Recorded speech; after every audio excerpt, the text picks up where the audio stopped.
porque estábamos tratando de corregir algunas cuestiones operatorias del día de hoy. He cometido un fallido esta mañana tremendo, ¿no? Porque las noticias que ustedes saben que yo mando todas las mañanas a amigos y clientes, no las había enviado el viernes por temas, y hoy mandé diciendo que eran noticias estratégicas de viernes. Hoy es martes, algo nos debe estar pasando, ¿no? Y ya que decimos hoy es martes 18 de junio del 19, y como prácticamente hace 10 años los vamos a acompañar hasta las 4 de la tarde en esto que es Comercio Exterior Siglo XXI, ¿cierto?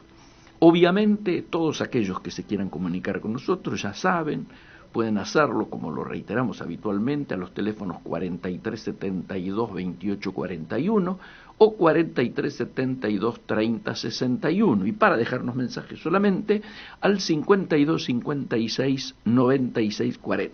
Estamos transmitiendo a través del dial, ¿no es cierto?, de AM1010 y a través de todas las plataformas en las que se encuentra la radio, ustedes ya saben, y por Facebook en Miguel Ponce, en la página Miguel Ponce. Y a su vez, este inicio, diríamos, esta suerte de a guisa de editorial, como diríamos, o de índice, tiene que ver con que también lo estamos pasando por Instagram, en Ingeniero Miguel Ponce, Ing Miguel Ponce. Nos están siguiendo algunos amigos de manera directa y otros lo reciben después a través, ¿no es cierto?, de este correo que está llegando a prácticamente 490.000 empresarios y operadores del comercio exterior, de la producción, de las pymes, etcétera, etcétera, etcétera. El día de hoy, obviamente, estamos viviendo unas semanas adrenalínicas, yo diría, en términos económicos, pero esencialmente políticos, y con algunas cuestiones que son hasta inéditas.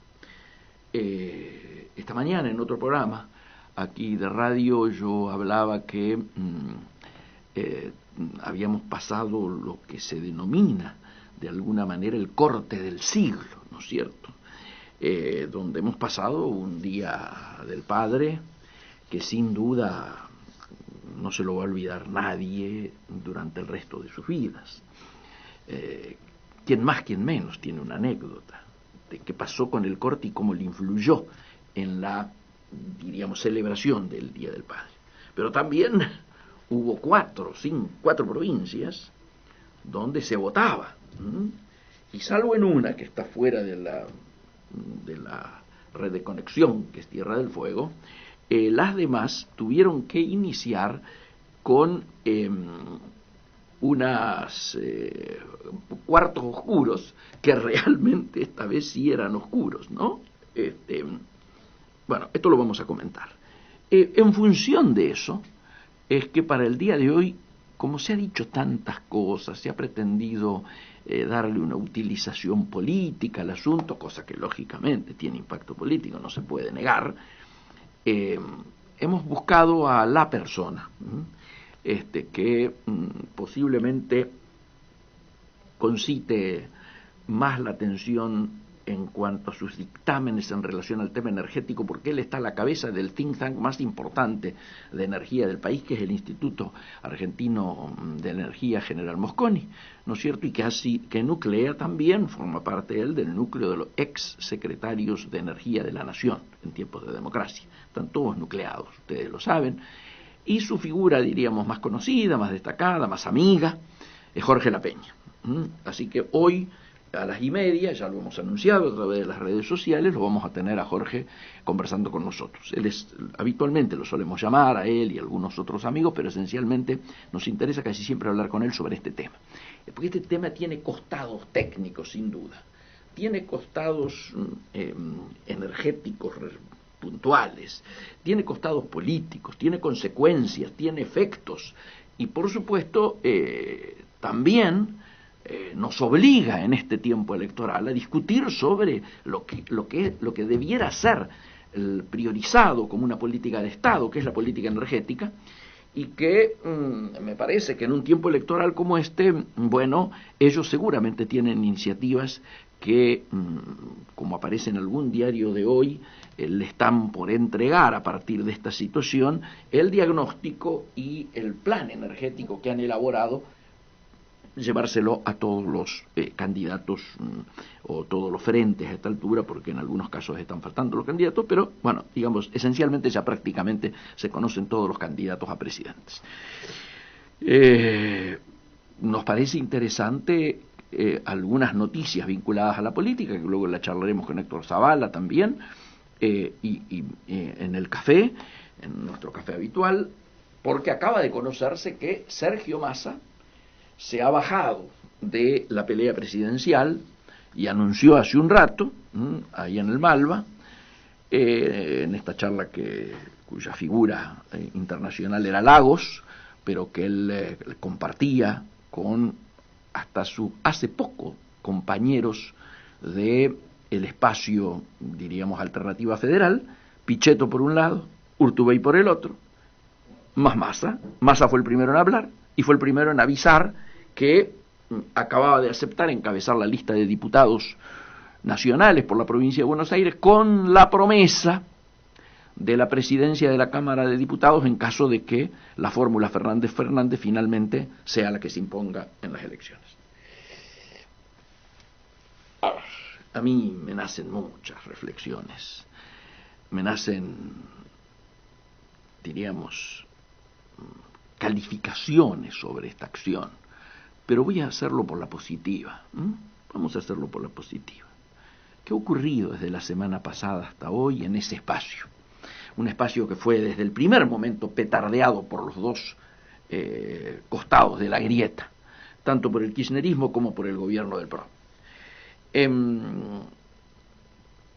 Se intentó desde el primer momento desactivar este espacio, porque lógicamente viene a plantear y a interpretar el sentir de la inmensa mayoría de los argentinos, más del 50% seguramente, que no quiere tener que elegir entre el fracaso del pasado y el fracaso del presente.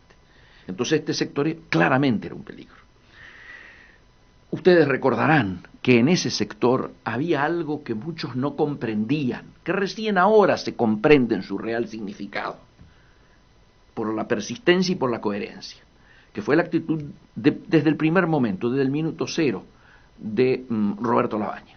Dijo, no va a haber elecciones, esto no puede ser una interna. ¿Por qué? Porque el frente que queremos conformar, alejado de uno y otro extremo, incluye a radicales, incluye a socialistas, incluye al GEN, y no podemos hacerlo participar de una interna del Partido Justicialista.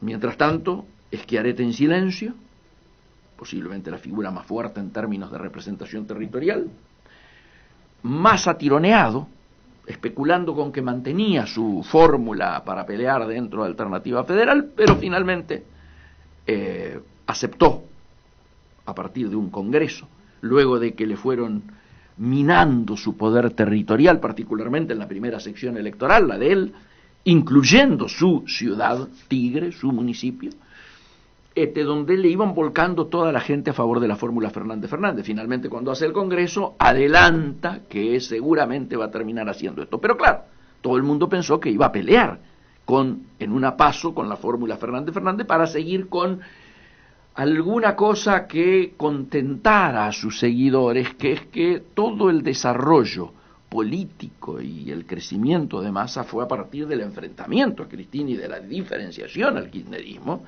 Y ahora, bueno, termina ocurriendo lo que un amigo me decía. Al final el Frente Renovador fue el camino más largo para partir del kirchnerismo y regresar al kirchnerismo.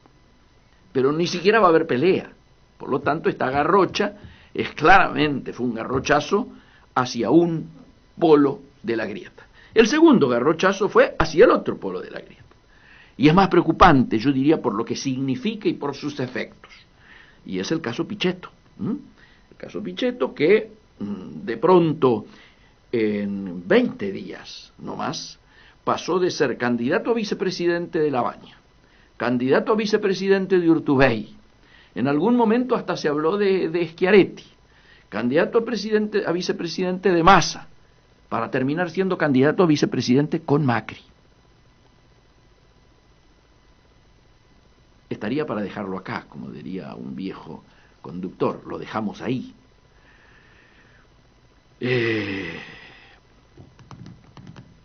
Por lo tanto, adquiere más significado al confirmarse lo que La Baña venía adelantando, adquiere más significado esto de la coherencia, lo de mantener la palabra, lo de generar actitudes que ratifiquen credibilidades. Borocotó a esta altura sería un poroto al lado de lo ocurrido. Borocotó ustedes recuerdan, fue estigmatizado por un movimiento político parecido de esta naturaleza, en momentos en que obviamente eran más raros estos movimientos, más extraños, había una cosa de mayor fidelización, de mayor sostenimiento de la palabra. Claramente esto se ha perdido. Ustedes estarán notando que vale todo. Y esto involucra, yo diría, a la totalidad de la dirigencia política, social, gremial, empresarial y hasta deportiva de Argentina. Son los signos de la época. ¿Es la posmodernidad o es el tiempo de la posverdad, la fake news y todas estas nuevas figuras que vamos conociendo, muchas de las cuales van a ser interpretadas o potenciadas, mejor dicho, por el cañón de Big Data electoral que algunos dicen el más poderoso de Latinoamérica está instalado en la Argentina en manos del PRO. Volvemos.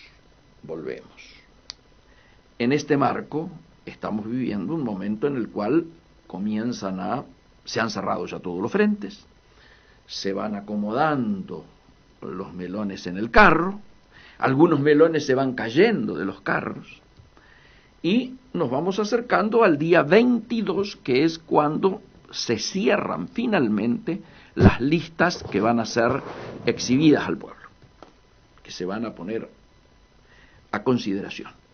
Y mientras tanto acabamos de cumplimentar el cronograma electoral previo a las PASO en serio, llamémosla, con la elección de algunos gobernadores y la realización de algunas PASO previas, los que desdoblaron. Este fin de semana fue, yo diría, el peor fin de semana para el gobierno, ¿no? El anterior por lo menos había tenido el triunfo en Corrientes, había tenido el triunfo en Misiones, en Jujuy, en Mendoza, estaba mechadito. Este en cambio fue 4-0, digámoslo con todas las letras, con algunas implicancias sumamente importantes. Vamos a analizar, no es sorpresa lo de Infran, es obvio. Tampoco uno diría es sorpresa lo de Rodríguez A. En todo caso, los dos lugares que más llamaron la atención fueron Santa Fe y Tierra del Fuego, donde por primera vez no ganan los oficialismos locales. Fíjense ustedes, hasta ahora se venía como este tema medio invicto. Ahora sí han perdido los oficialismos locales. En Santa Fe, un peronismo unido, a través del senador Perotti, logra derrotar a un desgastado, yo diría, Frente Cívico y Social, pero particularmente desgastada gestión del socialismo, porque fíjense ustedes la diferencia. El socialismo, que viene más de 12 años manejando tanto Rosario como la provincia de Santa Fe, pierde la provincia y pierde Rosario. Ustedes dirán, tiene el premio consuelo de haber ganado en la Intendencia de Santa Fe, otra capital de provincia. En realidad, más que mérito el haber ganado Santa Fe, es de mérito. La gente votó contra Corral, que quede claro. Corral, ya lo hemos dicho más de una vez, en todos los micrófonos que nos ponen adelante, ha sido el peor presidente en la historia del radicalismo. Era el intendente, tenía ese municipio desde hace rato, lo había heredado de otros radicales, ¿no es cierto?, que habían administrado Santa Fe. Y bueno, culmina, yo diría, una carrera política que se caracterizó precisamente por, como diríamos en el barrio, el hortibaje en aras de lograr que el gobierno y el calor oficial le permitiera ser gobernador. Y miren ustedes, ¿cómo es conocido hoy en el ambiente político Corral? Como el Piti Corral, porque consuetudinariamente se viene presentando y sale tercero. ¿Recuerdan ustedes cuál es el más famoso tercero? El del Piti. El del Piti Martínez, para los que no están en el ambiente futbolístico.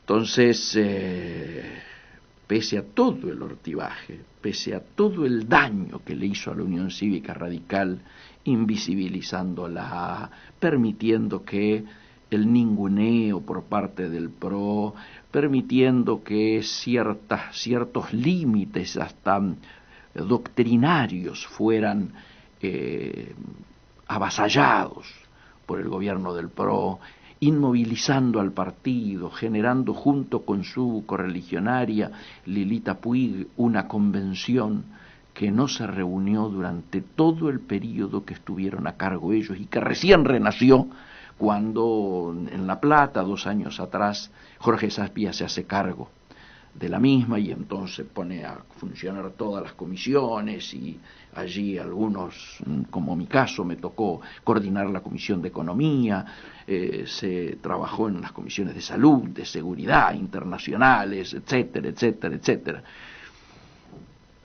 con un éxito, yo diría, que está a todas luces a la vista y que ha permitido elaborar la agenda progresista del radicalismo, que se llevó a la discusión tanto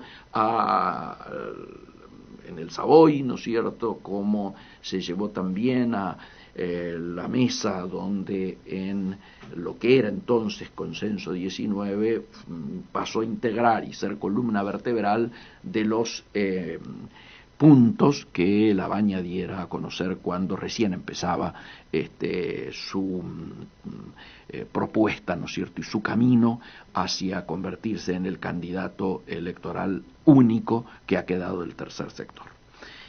Allí es de reconocer la importancia del gesto, que algunos ahora, todos los que hablan de renunciamientos, le dicen que son gestos de grandeza de el gobernador Urtubey, que ha aceptado acompañar a Labaña en la fórmula de el sector que va a continuar en la lucha por superar la grieta, ¿no es cierto?, enfrentando a los dos extremos de la misma. Yo diría que lo de Santa Fe tiene esa característica, donde un senador que viene con una muy fuerte impronta local, de Rafaela, logra la unidad de todo el peronismo, y entonces se produce este triunfo con una expresión, diríamos, de un socialismo desgastado, y donde la contraparte de ese desgaste es precisamente que el radicalismo, un militante del radicalismo,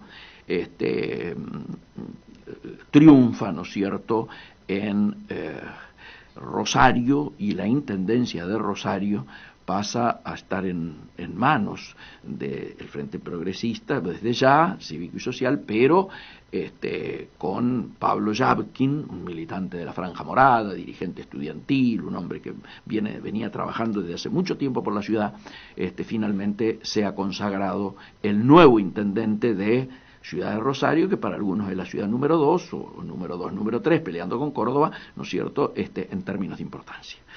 Pero sin duda es la ciudad más importante de Santa Fe. Desde acá reiteramos lo que ya hicimos desde varios canales de televisión, les mandamos nuestro saludo a Pablo y nuestra alegría por ese éxito que estaban adelantando lo que seguramente va a ser una gestión municipal muy exitosa. El otro lugar donde ha habido cambios y donde han perdido los oficialismos locales ha sido en Tierra del Fuego, donde la gobernadora Bertone, que tenía el apoyo de Alberto Fernández, es derrotada por el candidato alternativo, intendente ahí de un municipio importante de la provincia, que sin embargo tenía el apoyo de la expresidenta. Desde acá queremos felicitar a quien llevó a cargo la campaña, el amigo Martín Weintraub, titular de la agencia Persuasión, que ya venía de estar victorioso en Corrientes, fue el encargado de lograr una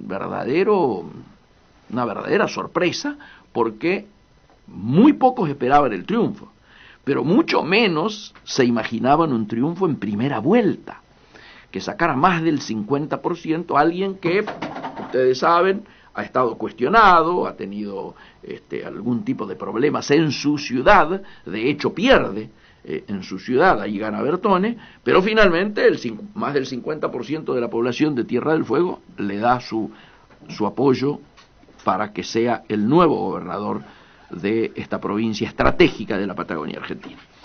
Nos parecía importante llegar hasta aquí y tratar, lógicamente, en segundos, en minutos, de tener nuestra primera comunicación en la tarde de hoy, y mientras tanto vamos a un pequeño intervalo musical hasta lograr esa transmisión.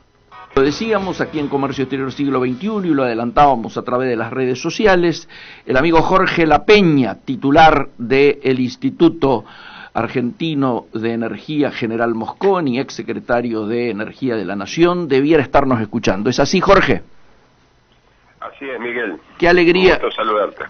Y para nosotros también, aquí en M1010, en la mesa, estamos muy ansiosos, Jorge, yo lo dije en el editorial, por poder escuchar una voz que traiga alguna explicación de lo ocurrido, que nos dimensione lo ocurrido, porque todos tenemos la sensación de que ha sido el corte del siglo. Además, los que estábamos más pendientes del tema electoral, empezamos a averiguar qué pasaba esta mañana en las provincias. La mayoría de la gente, en cambio, estaba en otra cosa, estaba en el Día del Padre, ¿no es cierto? Que yo decía en el editorial, no se van a olvidar más de las características de este Día del Padre. Pero nos interesa una mirada tuya, global, de la dimensión de lo ocurrido, antes de entrar en las causas y sobre todo después pasar a futuro a lo que tiene que ver con el plan energético nacional, esto que trascendió hoy en algún diario que han elaborado ustedes al respecto. Adelante. Bueno, en realidad vamos a tomar tu propia frase, es el corte del siglo. Esto es algo que es una noticia, digamos, de importancia mundial.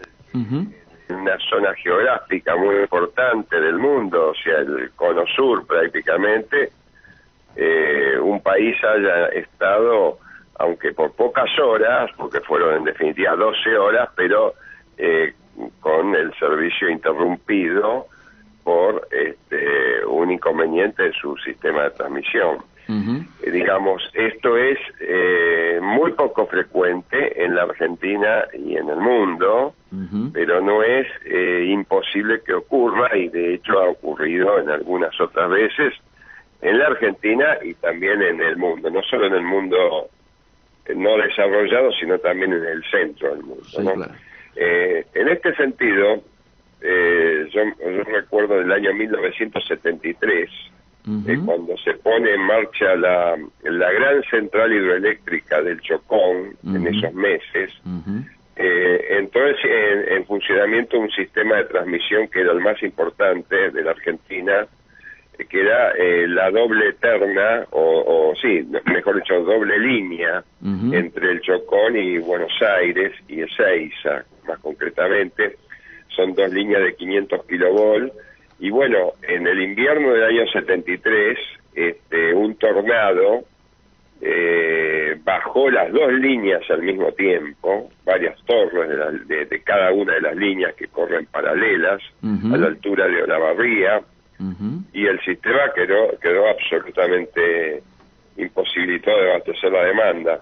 Bueno, esto es una muestra, ¿no? Digamos que a nosotros esto nos ha ocurrido en otra oportunidad. Claro. En el año 1965, vos recordarás que hubo un corte extraordinario en Nueva York sobre el cual se hicieron películas y, en fin, y es el centro del mundo. Se quedó más de 8 horas sin servicio alguno eléctrico la ciudad, y bueno, y esto está en toda la literatura, ¿no es cierto? Así es. Técnica. También ha habido eventos de esta naturaleza en Europa, y bueno, y algún otro más, que no viene al caso citar. Es decir, son hechos poco probables, pero no imposibles, y entonces en determinadas circunstancias la experiencia prueba que esto ocurre. Bueno, ocurrió acá en la Argentina el Día del Padre a las 7 de la mañana con muy poca demanda, es decir, no se debió a una exigencia de la demanda que no pudiera ser superada por el sistema, sino al contrario, digamos, en una hora, digamos, de muy baja exigencia del sistema, que era a las 7 de la mañana de un día domingo, ¿no es cierto? Ahora bien, esto, ¿dónde ocurre? Y ocurre en la parte, digamos, en el corazón del sistema, en el sistema de transmisión de muy alta tensión de 500 kilovolts, que es el que transmite y transporta toda la energía que se genera en las centrales de toda la geografía nacional, y Yacyretá, Salto Grande, El Chocón, etcétera. Bueno, toda esa energía, digamos, es transportada hacia los centros de consumo, como Buenos Aires, por ejemplo, y las grandes capitales, a través de un sistema muy complejo de líneas de transmisión de 500 kilovolts. Bueno, una de esas tuvo una falla, y acá cerca de Buenos Aires, en la zona de, llamémosle, entre Campana y en el tramo entre Campana y Salto Grande, digamos, en la provincia de Entre Ríos, y bueno, y el sistema sale de servicio hasta el apagón total. Después pasan 12 horas hasta que el sistema finalmente se recobra. Ahora, el hecho de que haya pasado en una digamos, en un área o en una parte del sistema tan confiable como es el sistema de transmisión, donde la estadística demuestra que los indicadores de calidad de esas partes del sistema son mejores que los de distribución y, en fin, las áreas de distribución u otras. Entonces, lleva a preguntarse, bueno, dos cosas. Primero, ¿qué es lo que pasó? Claro. Segundo, ¿por qué pasó? Y tercero, ¿cómo respondió el sistema y cómo respondieron los hombres y las organizaciones que estaban a cargo, digamos, de reponer el servicio, ¿no?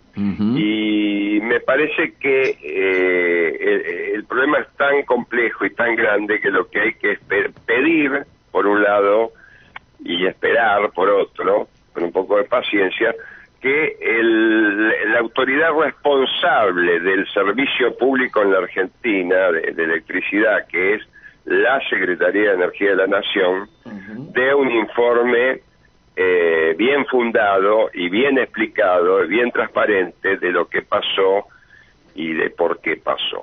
En este sentido, yo creo que ese informe debería ser conjunto entre el secretario de Energía y las empresas en las cuales ocurrió el siniestro. Estamos hablando Transener y Camesa.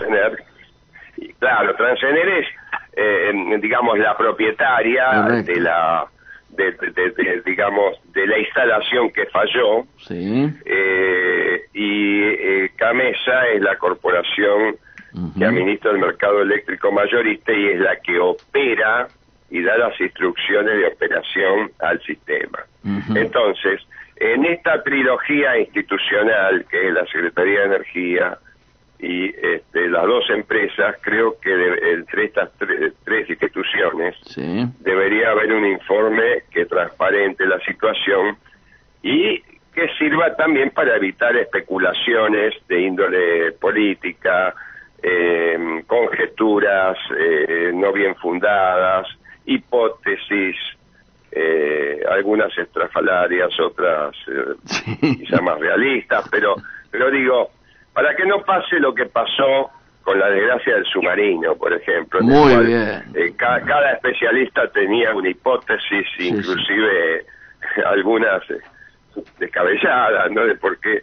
Y bueno, entonces lo mejor es esto, centralizar la información, aguardarla con un poco de paciencia, y que el gobierno sea minucioso en explicarla, y también los que quieran que sean minuciosos en exigir explicaciones. Por otro lado, me parece que es fundamental esto, porque si a algo tenemos que apostar es a que nunca más se repita, aunque no podemos asegurar que nunca más se repita, porque estos eventos no tienen probabilidad cero de ocurrencia, no hay la certeza de que no se vayan a arrepentir, pero lo que tenemos que tratar de hacer es estar preparados para que las probabilidades de que ello ocurra sean prácticamente despreciables, aunque nunca pueden ser cero, ¿no? O sea, se demuestra eso. O sea, podríamos decir que por lo menos es arriesgada, por no decir inexacta, las afirmaciones del secretario hoy cuando dice que nunca más va a volver a ocurrir un hecho así. Bueno, temeraria, digamos, vamos a ponerlo en estos términos. Sí. Lo banco al secretario, sí, porque entiendo que no quiso decir, aunque dijo que la probabilidad es cero, sí, no quiso decir esto, sino bueno. que, no, esto es lo mismo que los médicos. Si uno se va a una operación y le pregunta al médico, pero ¿va a salir todo bien? Sí, va a salir todo bien, pero no te puede asegurar antes de la operación de que no haya una contingencia. Correcto. Bueno, lo mismo que una empresa de aviación no puede contestar la pregunta, este avión nunca se va a caer. Claro, bueno, entonces, para no hacer leña de este tema, yo lo banco al secretario de Energía y lo relevo de la exactitud, aunque preciso que no sería exacto decir que nunca más va a ocurrir, porque puede ocurrir. Correcto. Y en esto habría que acordarse de Toussaint. Puede fallar. Entonces, puede fallar. La probabilidad, pero coincido con él que la probabilidad de que vuelva a ocurrir es muy baja. Es muy baja. Ahora, esto lo que ha disparado, y a mí me pareció, diríamos, muy oportuno lo de ustedes de hoy, me refiero a lo de los exsecretarios, ¿no es cierto? Porque estamos en un momento electoral, paradójicamente era un super domingo electoral el que se estaba viviendo en el momento del corte, ¿no es cierto? Entonces que ustedes ubiquen esto y sea un disparador de algo que debiera estarse discutiendo en la campaña electoral más que tantos nombres, ¿no es cierto?, como estamos viendo, garrochazos, hoy Massa reconociendo que no va a pelear la presidencia, sino que acepta ir de primer diputado, y todo el mundo hablando de eso, y cómo se trató Urtubey con Massa cuando se cruzaron, y todo el anecdotario de la política cotidiana, en lugar de estar precisamente discutiendo alrededor de políticas de Estado. Ustedes hoy han aprovechado, me parece, esta circunstancia para poner en el centro de la escena y del debate la temática general de lo que debiera ser la política de energía. ¿Por qué no nos adelantás un poco lo que le van a hacer llegar a cada uno de los candidatos presidenciales? Bueno, el grupo de exsecretarios de Energía tiene una tradición ya antigua, porque esto ya lleva más de 10 años. Sí, no es la primera vez que lo van a hacer.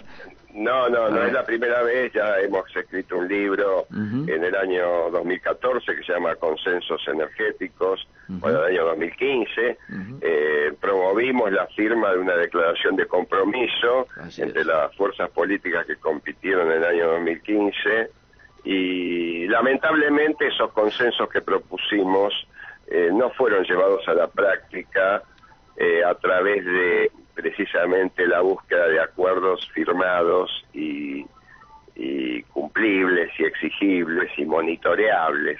Ujú. Entonces, bueno,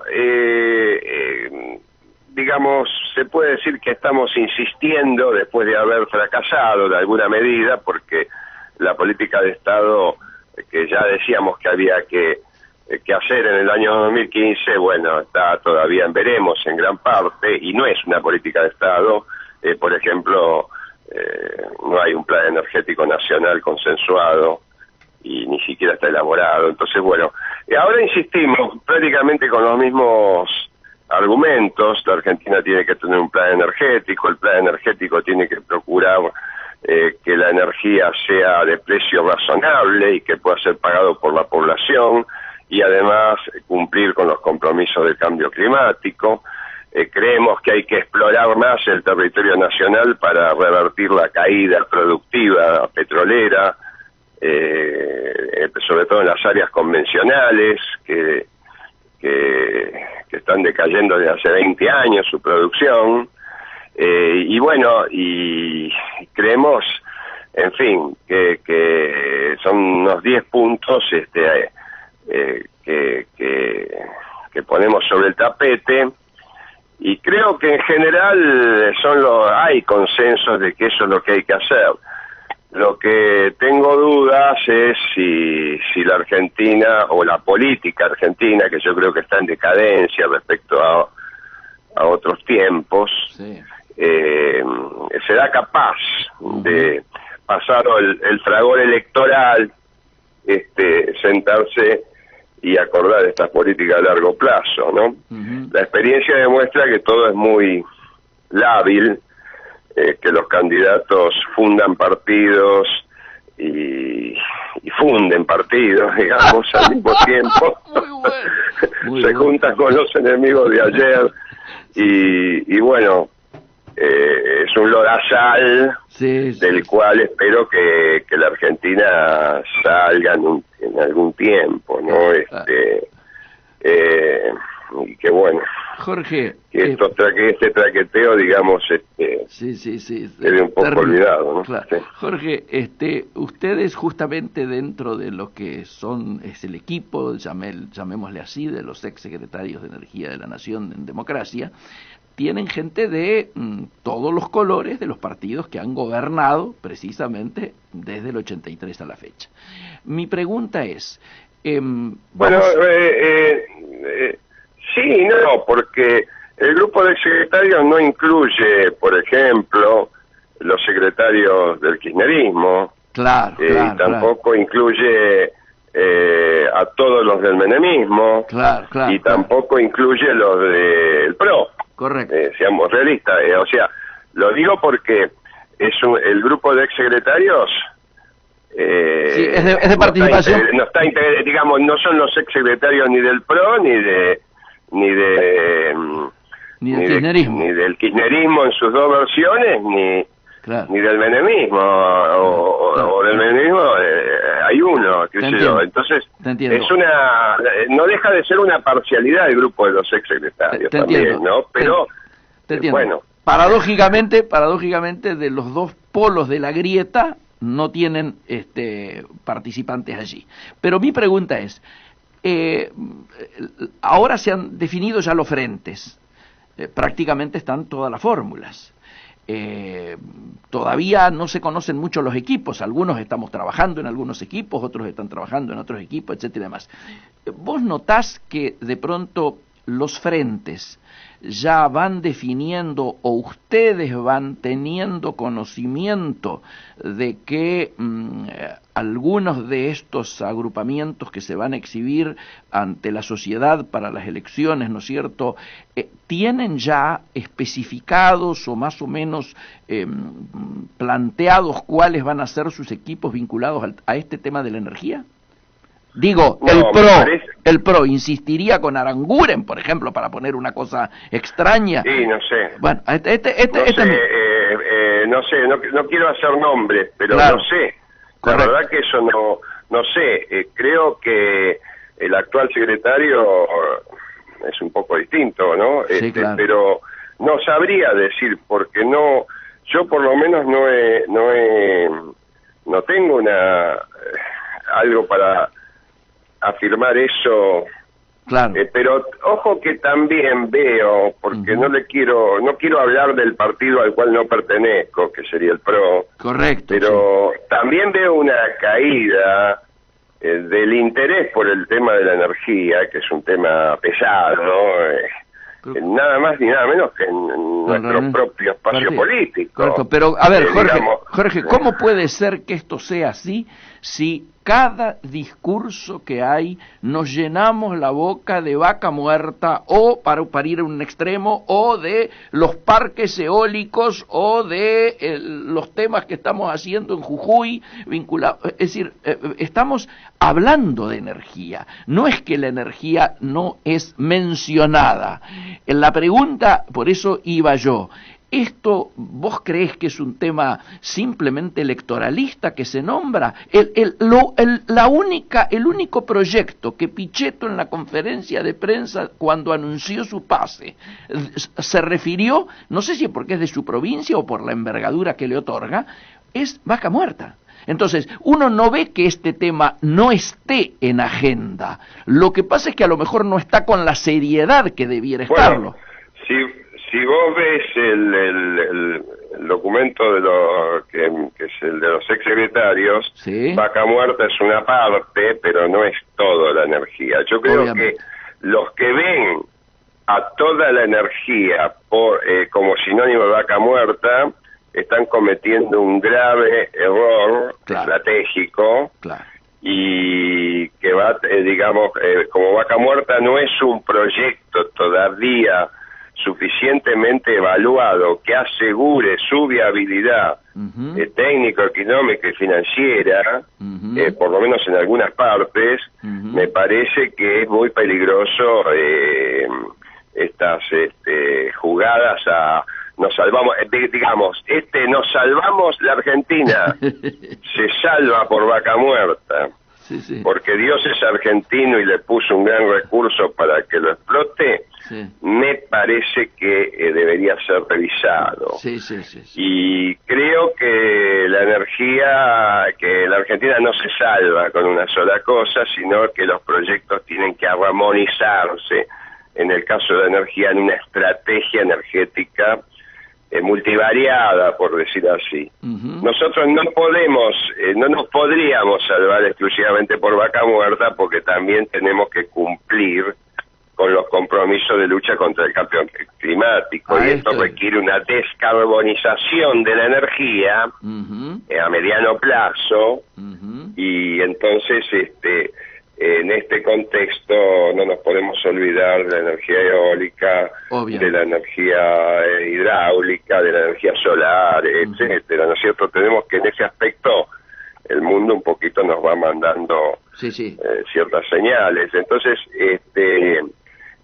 un Vaca Muerta la veo fundamentalmente más por el lado del petróleo que por el gas, y un petróleo de exportación. Bien. Entonces, un petróleo de exportación, no necesita una infraestructura tan grande como necesita el gas.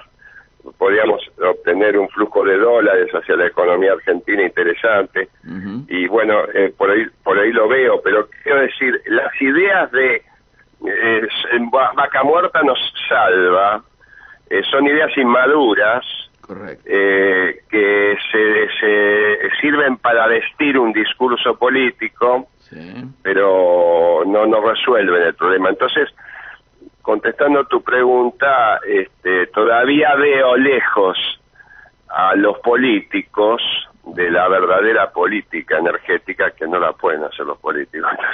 Está muy claro. Te hago si tuvieras que hacer un resumen de la propuesta que están llevando o que están empezando a entregarle a los candidatos, ¿dónde pondrías los temas más importantes de esa agenda? Bueno, lo pondría en la necesidad de los acuerdos políticos de largo plazo, acuerdos políticos que tienen que ser refrendados parlamentariamente. Tener un acuerdo político sobre una política energética significa tener al Parlamento mayoritariamente apoyando esa política energética. Para eso no se trata de votar una ley, se trata de votar un concepto y acordar y permanecer. En ese aspecto lo que es la política de Estado. Para esto no podemos acordar en vacío, en abstracto, sino tenemos que acordar en base a un plan energético que sea legible, que sea comprensible, que nos diga hacia dónde va la Argentina. La Argentina todavía no tiene plan energético. En el caso de la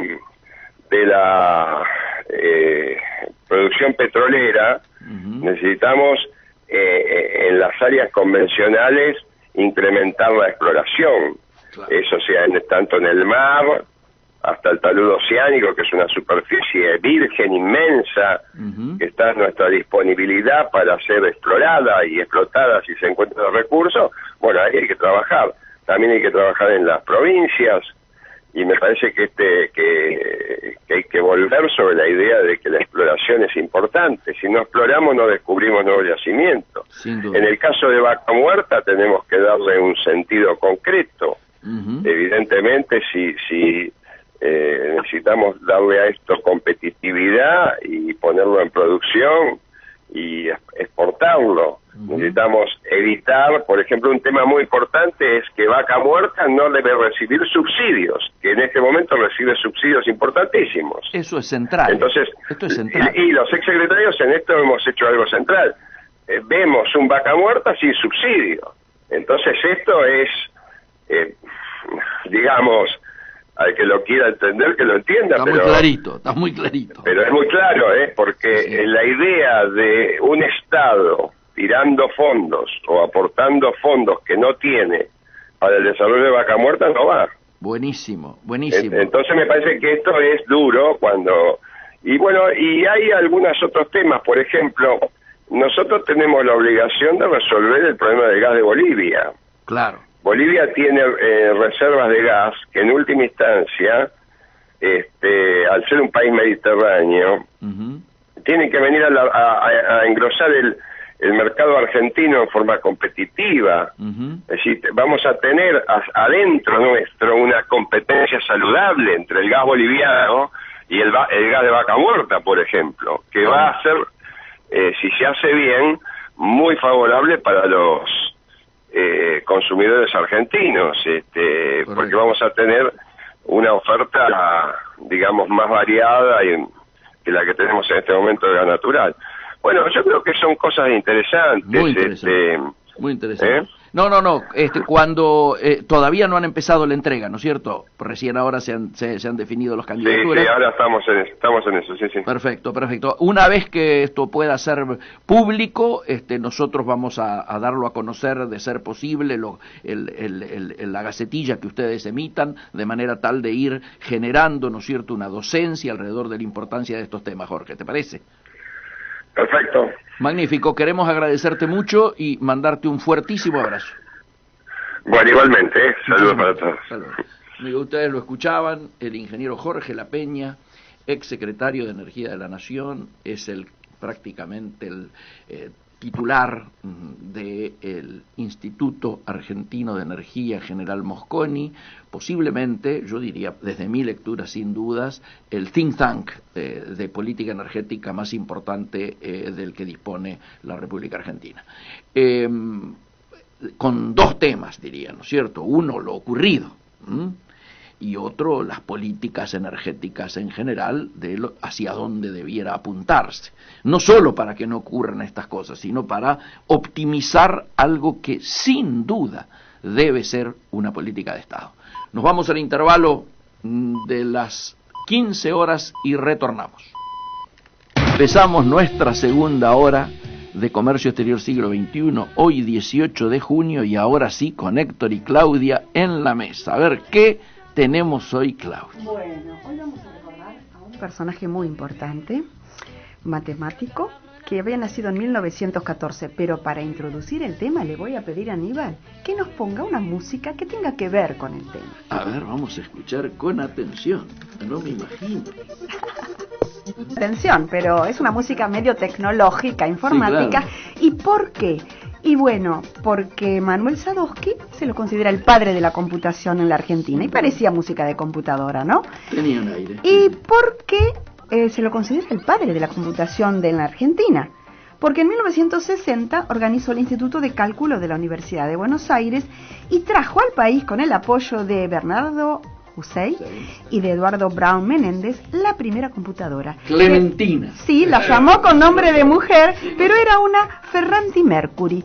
Y él realmente era la primera que llegaba al país, en todas las universidades latinoamericanas fue la primera que llegó y le puso nombre de mujer, Clementina. Y con ella se realizaron proyectos de vanguardia que aunaron la investigación y la resolución de problemas complejos de organismos y empresas públicas y privadas. Como necesitaba formar profesionales en ese campo, entonces, ¿qué creó? La carrera de computador científico, que es la actual licenciatura en Ciencias de la Computación. Así es. Manuel Sadowski hizo muchos aportes a la matemática pura y aplicada, a la física teórica y a la química teórica, en especial a la química cuántica. Así es. Fue pionero de la radioastronomía en el país. Se había graduado como doctor en Ciencias Físico-Matemáticas de la Universidad de Buenos Aires en 1940, junto con Cora Rato, su primera esposa, que también era especialista en matemáticas, y también se recibió de doctora. Y fue becado por el gobierno francés, entonces viaja en 1946 a París con su mujer y su pequeña hija, también se llamó Cora, y que también se dedicó a la matemática, fue profesora en la UBA, aunque ella falleció, ¿no? En 2010. Y fueron para perfeccionar sus estudios en el Instituto Poincaré, y también después va a Italia para perfeccionarse en el Instituto de Cálculo en Roma. En ese periodo él fue testigo del surgimiento de las primeras computadoras y descubrió las enormes posibilidades que había para el futuro. En 1949 entonces vuelve a Buenos Aires y fue docente en la Facultad de Ciencias Exactas y Naturales de la Universidad de Buenos Aires y en el Instituto Radiotécnico.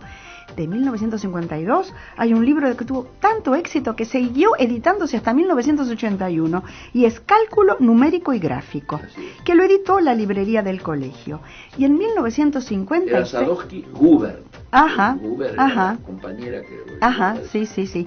Y en 1956 también publica Elementos del Cálculo Diferencial Integral, también en colaboración con Rebeca Huber. Así es. Entre 1957 y 66 llegó a ser vicedecano de la Facultad de Ciencias Exactas y Naturales de la Universidad de Buenos Aires. Escuchaste el año, ¿no? Final, Sí, claro, porque ¿qué pasó? Ese año debió abandonar las aulas porque fue víctima de la noche de los bastones largos, donde sufrió persecución y ya que había estado afiliado al Partido Comunista, ¿no? Así es. De modo que se radicó en Uruguay y también trabajó en la Universidad de la República. Ellos le dieron el título de doctor honoris causa porque también puso en marcha estudios sobre computación e introdujo también la primera computadora para hacer investigaciones. Y si bien tiempo después volvió a la Argentina, debió exiliarse nuevamente porque en Venezuela y en España, debido a las presiones de la AAA, ¿no? Que es la Alianza Anticomunista Argentina.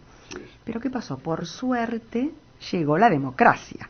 En 1983, Sadowski regresó al país, ya había fallecido su primera esposa, y fue designado por Raúl Ricardo Alfonsín secretario de Ciencia y Tecnología, porque Sadowski había trabajado activamente para la candidatura presidencial de Alfonsín. Por eso, una vez que asume el gobierno radical, me refiero a Sadowski, se ocupa de la democratización del CONICET y de la creación de la Escuela Superior Latinoamericana de Informática, que lamentablemente en la época de Menem, en 1990, cerró, ¿no? Por falta de presupuesto. Pero volvamos a la época de Sadowski. En 1985 fue designado profesor emérito de la Universidad de Buenos Aires y en el 2003, ya con otro gobierno, fue galardonado como ciudadano ilustre de la ciudad de Buenos Aires. Y a mí me gustaría que ustedes, que lo conocieron, pudieran, no sé, contar alguna anécdota que tuviera que ver con él. Correcto. Él lo conoció en el 83, yo lo conocí en el 72. Cuando yo era presidente del Centro de Estudiantes de Ingeniería, ya en el 73, Roulette era el decano, lo hizo el Yuyo Roulette, lo hacemos desde el poder estudiantil, lo hacemos decano de la Facultad de Ingeniería. Y resolvimos armar un gabinete de lujo. Yuyo tenía ese tema de mucha excelencia, de buscar diferenciarnos desde la excelencia, y es así que se buscaron, yo diría, las mejores personas que había en plaza. Y uno de los que se convoca, que vino del exterior a hacerse cargo de una de las áreas centrales de la Facultad de Ingeniería, fue Sadowski. Ahí para nosotros fue que habíamos estudiado con los libros de él, que lo conocimos personalmente, que lo tratamos de él, fue un tiempo de mucha satisfacción. Justamente, yo soy condenado a muerte por la AAA primero como dirigente estudiantil, y luego él tiene los problemas que tiene por como entre 4, 5, 6 científicos que fueron amenazados también, y él optó por irse del país, ¿de acuerdo? En ese momento, que es cuando después Alfonsín, cuando retornó a la democracia, lo repatrian, ¿no? Yo lo que recuerdo es cuando Alfonsín me lo presenta y la actitud de Alfonsín. Bueno, el Sadovsky, un tipo sencillo, una maravilla, un genio, que es la grandeza de los talentosos. Sí, claro. Pero la actitud de Alfonsín me llamó, porque es una mezcla de cariño, admiración, respeto, satisfacción y orgullo. Me lo presentaba y yo, mire. La reliquia que trae acá. Claro. Mira a quién le voy a presentar. Me impresionó eso, ¿no? Claro. Bueno, esta era una de las habilidades, yo diría, importantes de Alfonsín, que también, como yo, buscaban rodearse de los mejores. Los mejores tuvieran plaza, vinieran de donde vinieran, y él tenía esta cosa, sobre todo en temas que él no manejaba, como es el cálculo numérico, las cosas más de ciencias duras. Alfonsín era mucho más humanista, diríamos, de ciencias duras. Las figuras así, él le daba mucho, las respetaba mucho. Sí. Cuando tomó el gobierno Menem, cuando ganó Menem, él ya no estaba, ¿no? O se fue justamente con la llegada de Menem al poder. Porque me parece que en el 89 ya no era secretario de Ciencia y Tecnología. No, claro, no. Hubo otro secretario con Menem, que creo que fue Matera. Creo que fue Matera, en Ciencia y Tecnología.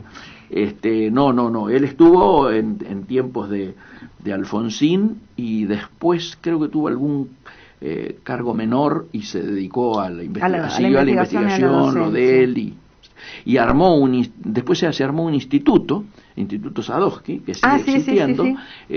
Y ahí fue, para ese momento, hubo una movida así entre muchos. Es una fundación. Una fundación, así es. Y sí, hubo toda una movida que fue cuando lo eligieron ciudadano ilustre. Claro, fue en el 2003, fue cuando hubo todo el reconocimiento a la ciencia, la reivindicación de todos los científicos y la repatriación de todos los científicos, ¿no? Sí, y los años últimos que tuvo, los pasó con su segunda esposa, que era Mélida Catún, la llamaban Catún. Troyes. Con ella se casó en 1991, o sea que ya habían pasado muchos años de la muerte de su primera esposa, pero falleció en el 2014 esta señora también, ¿no? Y lo apoyó muchísimo en todo su trabajo. Ahora, el Departamento de Computación de la Facultad de Ciencias Exactas y Naturales de la Universidad lleva el nombre de Sadovsky. Y en el año de su fallecimiento, en el 2005, la Comisión Directiva de la Cámara de Software y Servicios Informáticos de la República Argentina decidió instituir los premios Sadovsky, para distinguir a los que se destacaran en las propuestas al servicio de la informática, para que las aplicaran a la economía y también al desarrollo social, ¿no? En el 2006, sin embargo, ya había fallecido, pero le entregaron el premio Konex de Honor, que se le entrega a una figura fallecida ya sobresaliente y de mucho prestigio. Solamente eso, se entrega el premio Konex de Honor, únicamente a los fallecidos. Y en el 2011, lo que vos dijiste, la Fundación Sadovsky editó, se crea la fundación antes, pero editó el libro Sadovsky por Sadovsky, que contó con una entrevista en profundidad que le realizó una especialista también en el tema, Laura Rosenberg, y una selección de sus trabajos. Ella hace en este libro sobre ciencia, tecnología, desarrollo y dependencia, y los que están publicados por primera vez, eran inéditos, y ella los compila y los publica. Pero no es el único libro. Después, en el 2014, se edita otro libro, que está en venta todavía, que es Manuel Sadovsky, el sabio de la tribu. Y los compiladores fueron Raúl Carnota y Carlos Borges. Y este nuevo ejemplar se editó por el centenario de su nacimiento. Y aparte va enlazando la vida de Sadovsky con la compleja historia de la Argentina del siglo XX. Y lo importante de esto es que la Fundación Sadovsky los reparte, los distribuye gratuitamente a escuelas, universidades y grupos de investigación. Es decir, bueno, hoy es un día como para recordarlo. Excelente recuerdo. La verdad, a mí nos toca mucho personalmente, ¿no? Seguro. Excelente recuerdo. Seguro. ¿Qué otra cosa tenemos, Héctor? Mira, por el lado de A sus marcas. A sus marcas, desde ya. Tenemos que ayer comenzó el festival publicitario más importante del mundo, el Festival de Cannes, ¿no? El Cannes Lions, correspondiente al año actual, o sea, 2019. Claro. Esto tal vez mueva reflexión porque hay un ranking de los comerciales más vistos en la página del Cannes Lions, que son los que se consideran firmes candidatos a conseguir algún león, ¿no? Claro. Ya sea de oro, de plata, de bronce, cualquiera de ellos es muy importante. ¿Por qué tiene importancia que lo vean mucho? Porque son los que votan. Se supone que sí es muy visto porque llama la atención. Y hay 10 casos, los 10 casos más vistos estarían en ese orden. Y fíjate que no hay ningún comercial argentino, ningún aviso argentino. Argentina, años atrás, llegó a ser la tercer potencia mundial de creatividad. Y en la época de mayor crisis económica de la Argentina. Estoy hablando del 2002, 2003, 2004. O sea, ahora hasta las crisis no generan... Lo que comentaba hoy Claudia, sí, que no. la crisis se ve en la educación, en la política, en la economía, o sea... Y en el fútbol en también. El fútbol, sin duda. La decadencia es constante. Generalizada.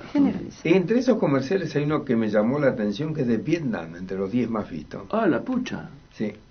Te aclaro que uno de los síntomas que tiene que ver con la publicidad es el éxodo, ¿no?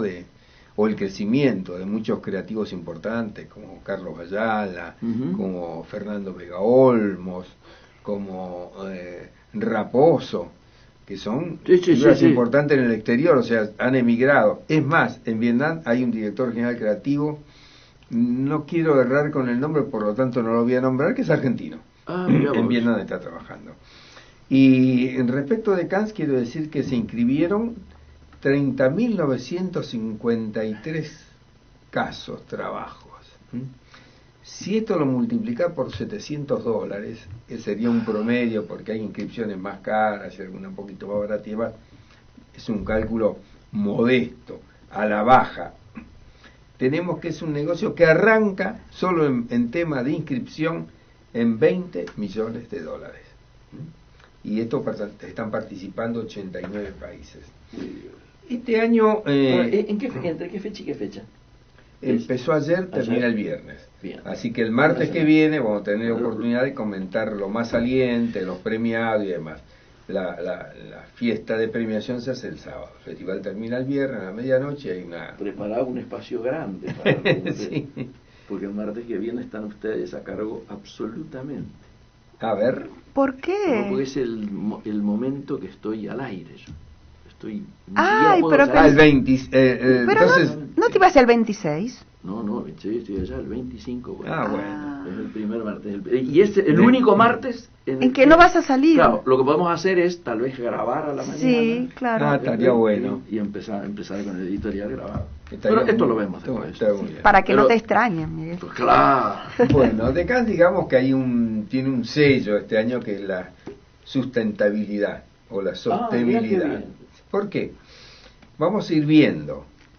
Dolit, la consultora, es partner, en este caso, de este programa de sostenibilidad o sostenibilidad. Sostenibilidad o sustentabilidad. De las dos maneras se pronuncia, ¿no? Correcto. Que tiene como intención, lógicamente, reducir la huella medioambiental de un festival que duró una semana, como decíamos, y además quiere incitar a que la industria de la publicidad se sume a la iniciativa.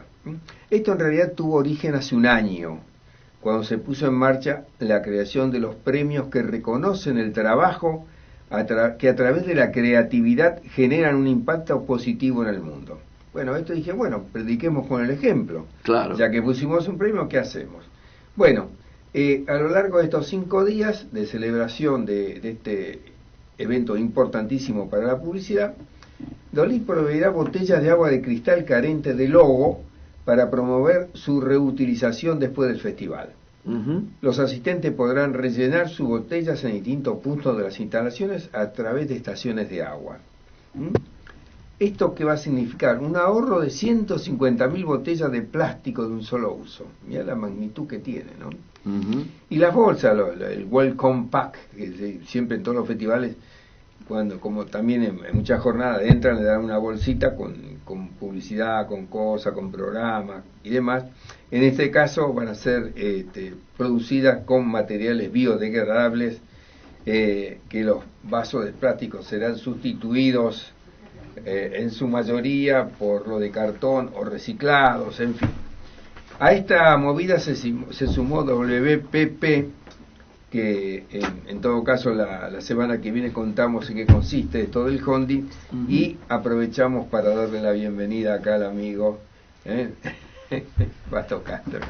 Muy buena tarde, Patricio. Buenas tardes. Que viene entero, pues algunos pensaban que podías venir herido. No, para nada, al contrario, vengo del tequeo, todo bien. Todo bien, Todo importantísimo. Hay que festejar eso.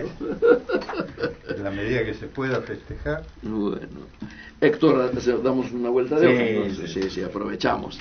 Te cuento que en la primera hora tuvimos media hora con el amigo Jorge La Peña, Ajá. tocando el corte del siglo, diríamos, y a partir de ahí política energética, lo que debiera ser y demás. Así que ahora contigo lo que queremos obviamente es hacer no un análisis electoral, sino un análisis del cuadro de situación económico y del escenario en el que van a transcurrir este tiempo preelectoral. Bueno, Contanos cómo estamos. interesante, bueno, ¿cómo estamos? Bueno, si hablaron con Jorge, entonces... De esta temática ya está. De esta temática ya está, no puedo aportar nada de eso, lo dejo para los que saben, excepto el punto, que ya alguna vez lo habíamos hablado, que mucho de lo bueno que ha hecho este gobierno en términos de inversión en el área energética está empañado por el detalle de cómo se conceden los plazos de amortización a las empresas que invierten, que es lo que a su vez está asociado a la necesidad del alza tan fuerte que han tenido las tarifas, que nadie discute que había que ajustarlas, pero no es lo mismo ajustar para amortizar en 20 años o 18 que en 4. Y eso tiene que ver con el entorno macroeconómico y el tema de la baja del consumo. Sin duda. El consumo doméstico está muy caído, el consumo industrial. Ni hablemos. Vos hablaste de lo que es la industria automotriz, al 51% de su capacidad ocupada. Así es. Cancelando modelos. Así es. Cerrando líneas de fabricación de modelos que habían sido muy exitosos. La automotriz está en una situación muy crítica y genera mucho empleo. Claro, y ayer hemos conocido algo que se va a certificar lamentablemente a fin de año, que es que pasamos de finalizar el año pasado con 1.900.000 desempleados registrados a este fin de año vamos a estar en 2.600.000, y esto implica que pasamos del 9 al 12% de desocupación, y o sea estamos en 2 dígitos, ¿no? Estamos en 2 dígitos, y además del 12 me parece que es lo más alto desde el 2001. Absolutamente. Que fue un pico, ¿no? Que fue un pico, tremendo. Después la macro. La macro. Esa no general.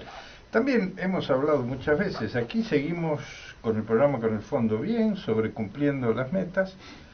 El sobrecumplir las metas tiene su correlato en esto que estamos diciendo, la brutal recesión que nos cede. La inflación midió 3.1. 3.1. Sigue por encima de 3, digamos. Sigue por encima de 3. El signo de la derivada cambió en abril, en realidad, sí. Así que sí, más baja. Y lo peor es que, como siempre decimos, no es un dato homogéneo, sino que esa es la media. Remedios, sí. 8.6. ¿Y prepagas? Prepagas también, y alimentos populares también por arriba. Sí. El dato optimista sería que da la impresión de que la tendencia, bajando, sí, claro. Pero no entusiasmarse demasiado. La tendencia no es para descorchar. El gobierno por ahora se conforma si el primer número es 2. Sí. Así es. Por eso él decía, pues todavía está arriba de 3. Todavía está arriba de 3, y aquí este es el tema que como también hemos hablado en otros programas, ¿no? Que es el punto en el que yo siempre tuve discrepancia con mis colegas del fondo y el programa argentino, que es que la inflación argentina no se explica exclusivamente por causas monetarias o monetaristas, entonces con medidas monetarias solamente no se va a lograr nunca llegar al objetivo de inflación cero. Sin duda. Y este es el punto. Bueno, ahora el programa se está cumpliendo, va mejor, qué sé yo. Irán y Trump dan una nota de alerta por varias razones, ¿no? La primera y la más obvia, porque el crudo ya subió. Así es. Y si siguen haciendo sonar tambores de guerra, es una cosa muy extraña. De todos modos, a mí me parece que en cualquier momento Trump va a dar la nota dejando ir al señor Pompeo. Eso es un rumor muy fuerte, y algunos dicen que antes del lanzamiento de la campaña electoral, ¿no? Es una hipótesis fuerte. No sé, en realidad es de mi cosecha, pero bueno, viendo cómo ya juega. da por comenzada la campaña. Da por comenzada la campaña, ¿verdad? Sí. Pero de todos modos, la cosa es muy crítica, además porque no es solamente los halcones que tiene adentro en la Casa Blanca o alrededor, como Pompeo, los que preocupan, sino los halcones de sus aliados más cercanos, que siempre estarían dispuestos a hacer lo que sea para quedar bien. Y estoy hablando de príncipe heredero de Arabia Saudita y estoy hablando de Bibi Netanyahu. Sí, señor. Ambos tienen tantas ganas de bombardear fuertemente a Irak a Irán, perdón. Irak ya fue. Lo mismo también con fake news y con denuncias sin absolutamente ninguna evidencia firme para corroborarlas, que en esto yo creo que la comunidad mundial algo aprendió o algo ha cambiado cómo se toman los anuncios de los Estados Unidos, porque se acuerdan cuando Bush hijo lo mandó al pobre Colin Powell, que era un militar digno, a quemar su carrera presentando evidencia falsa en las Naciones Unidas para justificar un ataque. La Unión, todos los aliados y toda la opinión en la Unión Europea y demás tomaron sin beneficio de inventario las mentiras acerca de las armas de destrucción masiva que hubiera tenido Saddam Hussein, y actuaron en consecuencia. Así es. Esta vez nadie le creyó a Pompeo, y en todo el mundo, toda la Unión Europea, excepto los países que mencioné, todo el mundo empezó a decir, bueno, ¿con qué evidencia, con qué prueba dicen eso? Y además esto francamente es muy absurdo. Irán invita por primera vez en qué sé yo cuántos años al premier japonés para tratar de reforzar un poco los negocios y poder venderle un poco más de petróleo para que y entonces justamente van a torpedear un petrolero japonés frente al Golfo del Mundo, parece hecho a propósito.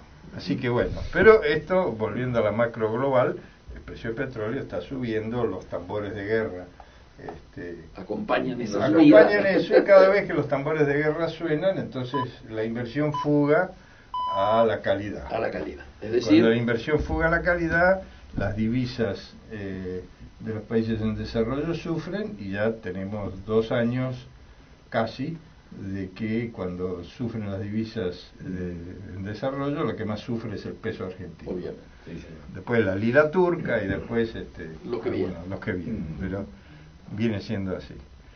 También en el contexto, y seguramente has hablado del tema, los problemas de Brasil no tocamos, van a tener su correlato con la situación económica argentina. De hecho ya lo están teniendo.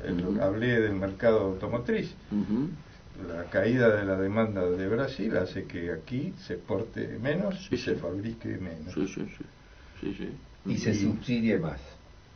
Es en alguna medida, Pero bueno, bienvenidos sean esos subsidios en el corto plazo, si permiten una tenue reactivación, porque si no vamos a llegar al gran objetivo de reducir el déficit, suspensión de Fiat, al eliminar todo gasto, porque no se puede gastar nada, ¿no? no sé, evidentemente en algún vericueto se ha colado la idea de que algunas medidas heterodoxas son necesarias porque si no todo se va al tacho, para decirlo en criollo. Pero me parece que, como muchas otras medidas que ha adoptado el actual gobierno, un poco tarde y un poco mal. Un poco tarde, un poco mal y no muy convencido. Bueno, obligado. Por eso es tarde y mal. Por eso es tarde y mal. En el fondo a mi juicio, es esa falta de convencimiento íntimo la que hace que las cosas salgan así tarde y mal. Es una pena porque, no sé, es como un médico que no esté del todo convencido de que la medicina alopática es la mejor, entonces espere a que los síntomas se exacerben antes de dar la pastilla, que de todas formas es la única que hay. Seguro. No sé, me extraña, en fin. Ahora, yendo, diríamos, de lo general más a lo particular también, el gobierno está especulando con 2 o 3 cuestiones en términos de lo que pueda significar el asunto electoral. Uno ya lo dijimos, tratar de que los próximos números de inflación empiecen con 2 y chirona. El segundo asunto es el tema de la volatilidad cambiaria, que logren mantener esto en alrededor de 46. ¿Cómo miras eso? ¿Llega a elecciones este valor? Obviamente tenemos mucha influencia externa, amenaza externa, pero... No, el valor sí, si no ocurre ninguno de los eventos impredecibles, como el corte de luz, que pueden ocurrir, en estado de régimen, yo supongo que sí, 45 o 46 para el momento de las elecciones. Claro, eso iba a preguntar. Es posible. Sí, el umbral son las elecciones. Porque el dólar está retrasándose con relación a la inflación. Tampoco es bueno. Bueno. Son opciones. Son opciones, pero bueno, de nuevo, me parece que son de esas opciones que, como decíamos recién, como se toman con un cierto disgusto, entonces tal vez, espero que esto no se haga tarde y mal. No sé, la política monetaria del Banco Central para mantener el dólar planchado tiene las consecuencias que tiene, que ya criticamos. Por el otro lado, está funcionando. Sí, claro. El poder de fuego que tiene el Banco Central con la nueva mirada que le dio el programa del fondo, que le permite intervenir aunque sea dentro de la franja, tendría que alcanzar, salvo que haya un corte inesperado de energía.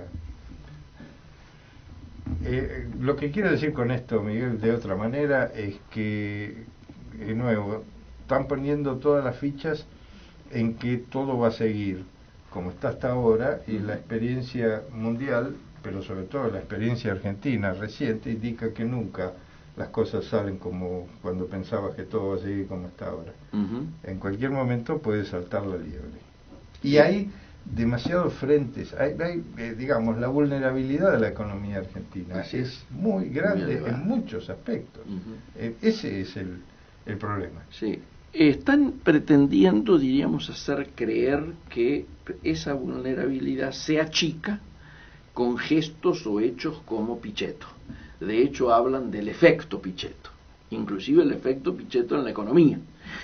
Si uno mira lo que ocurrió con los anuncios de la fórmula, el anuncio de la fórmula Fernández originó una caída en el riesgo país casi idéntica a la del anuncio de la fórmula Macri-Pichetto, con lo cual uno debiera poder, diríamos, independizar algunas de las reacciones de los mercados en relación a esto, ¿no? No sé, me parece que son, en ambos casos, el efecto se puede contabilizar con la misma, medir con la misma vara. Porque obviamente la caída del riesgo país con el anuncio de la fórmula Fernández no fue por Fernández, sino por Fernández. Claro, es así.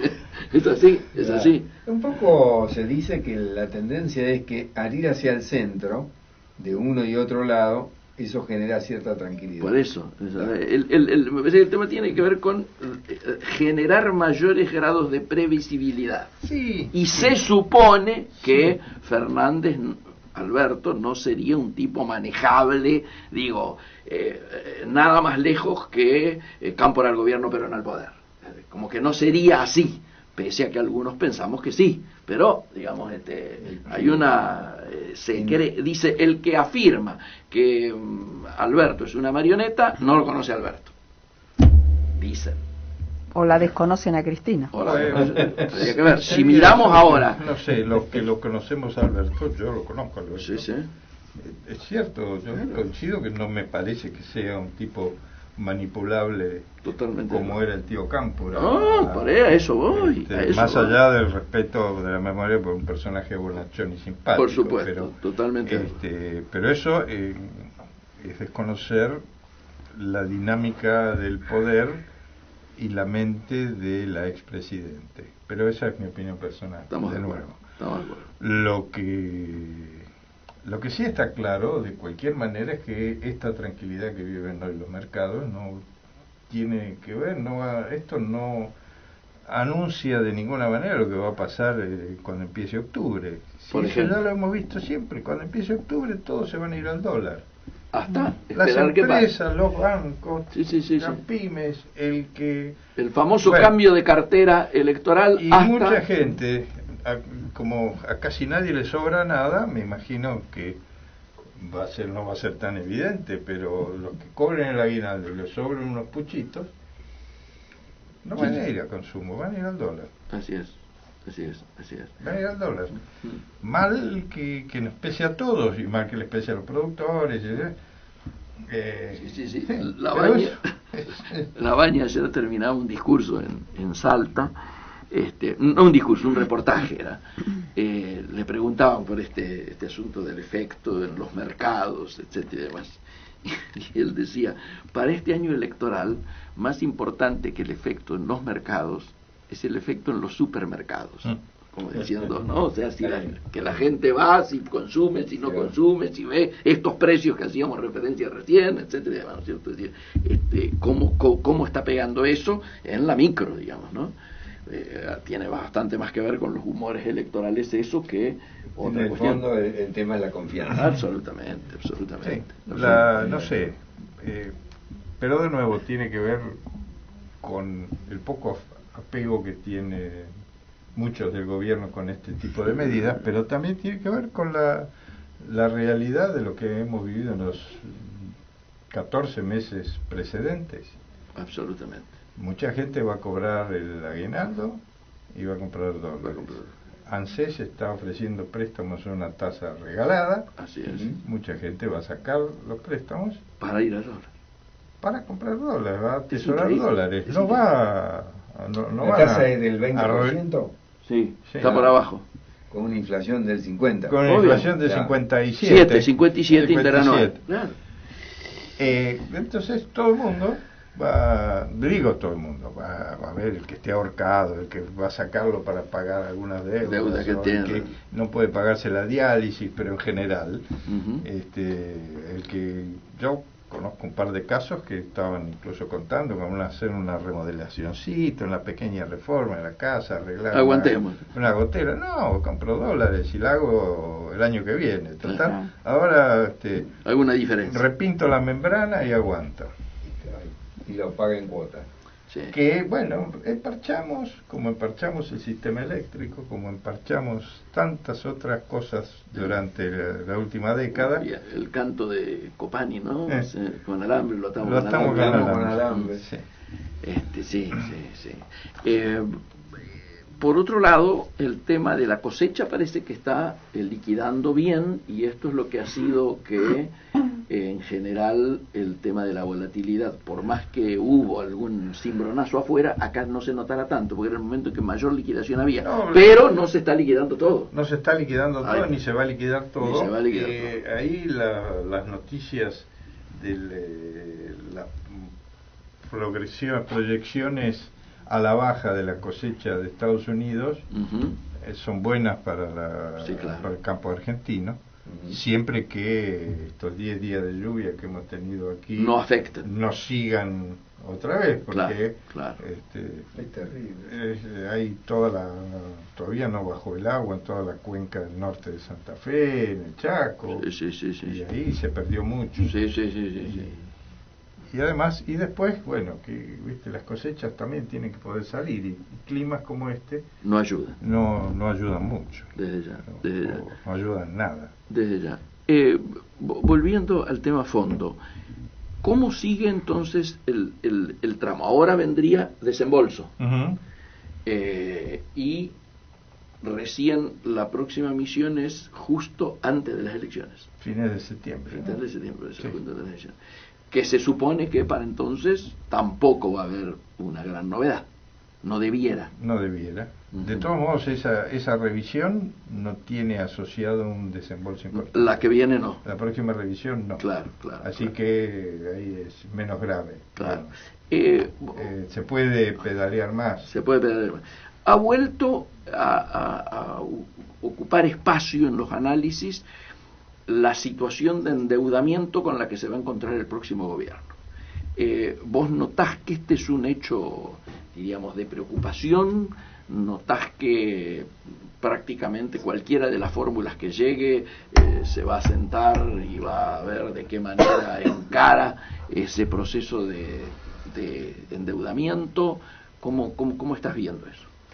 Si te referís al programa del fondo, sí que que se ha convertido en una preocupación, y eso está precisamente, a mi juicio, está por detrás de los anuncios, las confesiones, el reconocimiento de errores que se hicieron la semana pasada, ¿no? Así es. Ese es un tema, que la magnitud del problema era mayor, que la magnitud de la deuda es más grande, que habrá que ver. Ahora, como ya hablamos, eso es una cosa, y otra, renegociar los plazos es un tema más delicado, porque renegociarlos como la realidad de la Argentina implicaría que el país se autorrebaje en su calificación como opción inversora. Y entonces sería algo así como tirarse un tiro en el pie para correr, ¿no? Es decir, un país que pide cambiar de un stand-by regular a un régimen de facilidades extendidas, lo hace porque tiene dificultades para pagar. Y si tiene dificultades para pagar, se aleja del investment grade, no se acerca. Bien. Y si se aleja del investment grade porque tiene dificultades para pagar, todo lo que uno quiere lograr, sobre todo cualquier gobierno, aunque sea el mismo gobierno actual, recién reelegido, con 4 años por delante, va a querer tener un panorama que nadie empieza el gobierno autodegradando a su país. Correcto. Una categoría ante el FMI. Entonces, lo que yo veo va a ser más bien que se va a pedalear y se va a tratar de manejar el repago y las condiciones con el fondo, haciendo como dicen nuestros hermanos brasileños, empujando con la barriga. Muy buena, eso es muy bueno. No veo que el primer día nadie se va a hacer. En todo caso, el equipo económico del presidente diga: bien, muchachos, ya sé que esto está difícil, pero por ahora seguimos igual. Vamos a ver el año que viene cómo pinta todo. Porque además, es cierto, hay que ver cómo pinta todo. Sin duda. Hay que ver cómo salen. Hay que ver cómo le va a Bolsonaro, que le está yendo mal. Le está yendo mal. El paro ese general que le hicieron no fue un paro menor. No fue un paro menor, fue un paro además muy temprano. No hay mucho. Acá en la Argentina, con la gimnasia a la que estamos acostumbrados, y no hablo de todos los paros que se le hicieron a Alfonsín hace mucho tiempo, pero la gimnasia sindicalista, cuando hay un gobierno de oposición, es tal en la Argentina que no es extraño que se haga un paro. Por supuesto. Dentro a menos de un año de que asuma un gobierno. Pero en Brasil esto es inédito. Es inédito. Nunca había pasado algo así, nunca había habido un paro con tanta adhesión, más allá del transporte en San Pablo y todo, que es crucial, pero había adhesión, parece que aparte de la adhesión al paro hay bronca en la gente, y yo veo que el proyecto emblemático que tenía Bolsonaro cuando asumió, que era hacerse aprobar rápidamente y a libro cerrado la reforma previsional, no va a ser ni rápidamente ni a libro cerrado. Si se aprueba, esto va a ser a fin de año. Así es. Con modificaciones. Con modificaciones. Ya le están metiendo los dedos, Sí, con sí, modificaciones. Sí. A eso se suma el shock Moro, que ha representado las escuchas. las escuchas, Sí. Escuchas que son irrelevantes en cuanto que no son legales y todo, pero que vienen a ratificar algo que estaba en el es que además, sospecha popular, sí, digamos, ¿no? Sí, y esto tiene que ver también con a veces se dicen cosas sobre las sospechas de corrupción en la Argentina también y todo, Uh-huh. y entonces hay una línea de pensamiento que pretende exigirle, por ejemplo, al periodismo de denuncia que tenga la misma solvencia probatoria que tenga la justicia, Dadibrieva, por ejemplo. Lo cual es un disparate. Total. Pero por otro lado, también hay que reconocer que para confirmar algo que la opinión pública mayoritariamente viene presintiendo, no hace falta la solvencia probatoria de demostrar algo sin más allá de toda duda razonable. Y entonces una escucha, por más que sea obtenida de manera ilegal o no, o como que no corresponde, tiene validez a ese punto. Es decir, no se puede simplemente decir esa escucha fue ilegal, por lo tanto No existe. No es válida. No existe. Eso puede decir un juez. Un juez, claro. Eso un juez puede decir como fue obtenida irregularmente, no Claro. se puede. Pero es lo mismo que pasa cuando uno ve en la televisión, además, donde los programas producidos en los Estados Unidos muestran los juicios por jurados, y cada tanto alguien se manda una declaración que no se puede comprobar, y entonces el juez lo apercibe y se da vuelta al jurado y le dice: ustedes hagan a la hora de decidir esto no lo escucharon. Pero por supuesto lo escucharon. Claro. Y esto es así. Y más allá de que yo personalmente creo que la forma en que se condujo Moro estuvo bien, esto ya levanta las acciones de Lula, claro. de modo que dentro de poco hasta Trump va a pedir que lo suelte. Claro.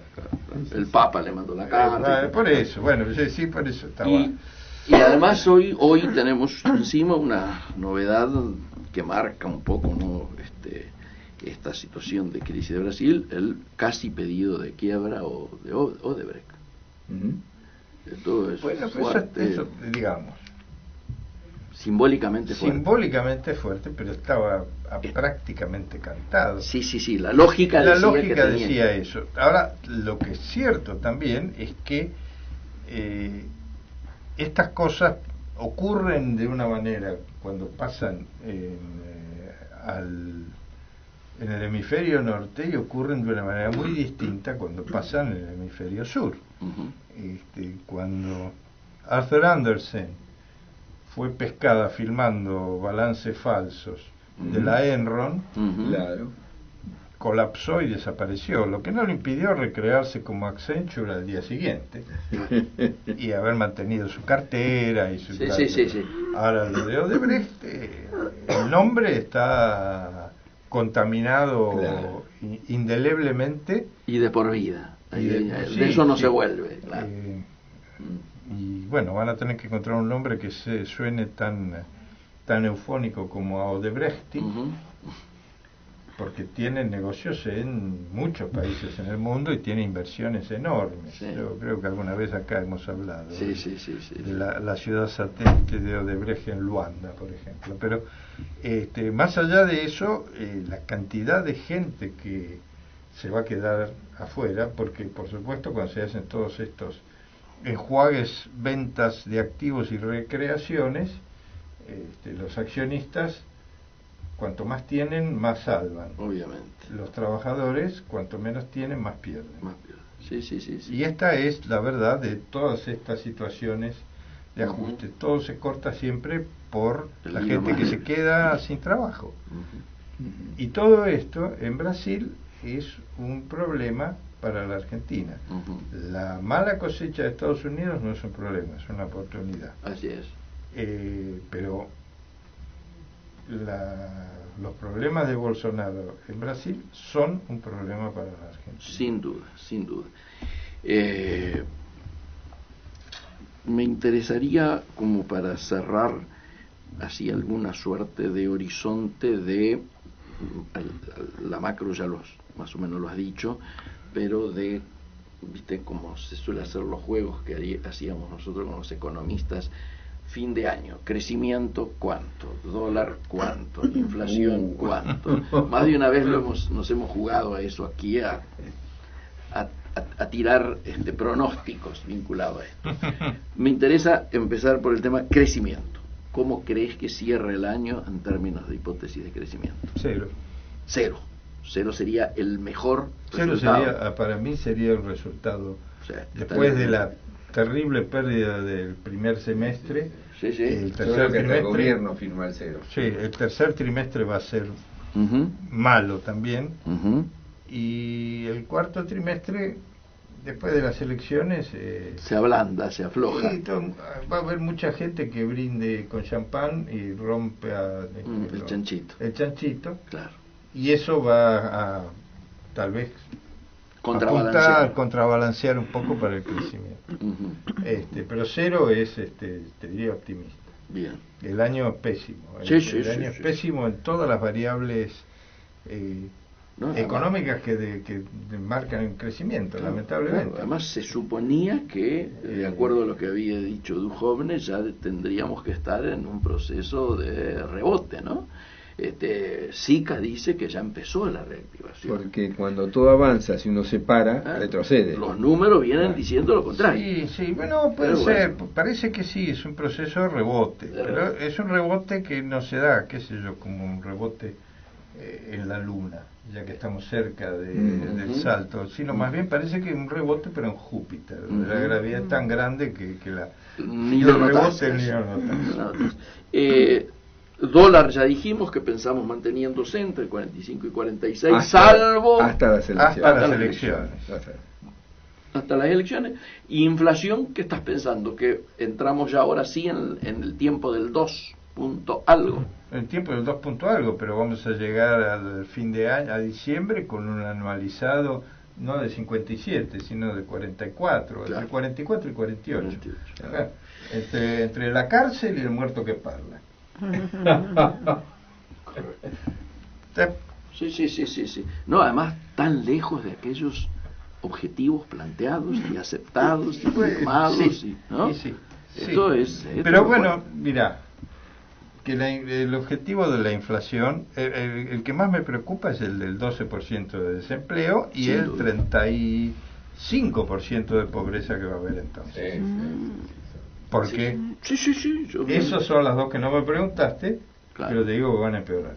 Las dos empeoran. Sí, desde ya. Sí, a comienzo de año, cuando algunos nos preguntaban que dónde ponemos el acento, cuidan el empleo. ¿No? Claro. El proceso de destrucción de empleo. El proceso de destrucción de empleo ha sido monstruoso. Yo no recuerdo nada igual desde el Rodrigazo. Desde el Rodrigazo, correcto. Estoy de acuerdo. Porque lo del 2001 fue diferente. También hubo mucho, pero desde el Rodrigazo que no recuerdo nada igual. Y para al lado de todo esto, y con esto cerramos, un ajuste que ya lleva 12 meses y que no es ajuste. A ver. Explícalo. Está criticado de las dos puntas, ¿no? Es que, explícalo, para la gente que lo sufre, este ajuste es terrorífico. Claro. Para todo lo que necesita resolver la economía argentina en términos de desequilibrios y demás, este Es ajuste insuficiente. no ha actuado en las variables en las que debe actuar. Es un ajuste, claro, es un ajuste que está costándole mucho a la gente, pero que más allá de las medidas monetaristas y todo, que están bien y todo, y el equilibrio fiscal que se ha puesto como un mantra, no sé, yo me gustaría que alguno en la campaña, alguno proponga, en vez de mantener el déficit cero como objetivo para lograr el crecimiento y demás, reducir el desempleo. No te digo decir desempleo cero, porque seguro, eso no está, pero malas reminiscencias. Desempleo de un dígito, por lo menos. Sí, creación de empleo como sea. Y además empleo de calidad, no, viste, porque otro de los fenómenos que nos están mostrando, viste, los unicornios que se muestran por allí, son todos casos de precarización del empleo. Totalmente. Más absoluta, digamos, sí. El ejemplo de las cajitas, ¿no? ¿Cómo sí, los que llevan la mochila. La mochila. ¿Es solo local o es un signo de la época? Es un signo de la época, pero pero no en todos lados pasa y no en todos lados se pega igual. Hoy un amigo común que compartió gobierno con nosotros, Oslac, publica un hoja entera en La Nación sobre este tema del empleo y el impacto y todo. Buscarlo para hoy. Yo lo envié, creo. Muy importante. Sí. Amigos, estamos llegando al final del programa. Es muy interesante ha sido hoy poder contar tanto como en la primera hora con el amigo Jorge La Peña, como ahora con Patricio Castro y por supuesto siempre con Héctor y Claudia. Y me toca hacer ahora sí por eso lo hice un minuto antes, una pequeña despedida física nada más, por unas semanitas, que tenemos alguna cosa de trabajo afuera y... ¿Las semanitas pueden ser 2, 3 o 5? Sí, 3, pero eso no implica que se van a privar de mí, porque de alguna manera vamos a hacer como lo hacemos siempre, siempre que estamos afuera. Así que en lo que es la transmisión, sí, que se hace por Facebook, donde hay imagen, a partir del martes que viene lo verán a Héctor sentado exactamente en este lugar, en esta cabecera. Nos estamos yendo. Comercio Exterior Siglo XXI, hoy hasta la semana que viene, y esperamos que ya la semana que viene podamos analizar las listas que se van a exhibir a la ciudadanía ya finalizadas, ¿no es cierto?, luego de la novedad del día de hoy, donde ha quedado aclarado posiblemente la última duda importante que quedaba, que es si iba a haber paso o no en el espacio kirchnerista. Ha quedado claro que no, y entonces la semana que viene analizaremos cómo finalmente quedaron las listas. Hasta el martes que viene.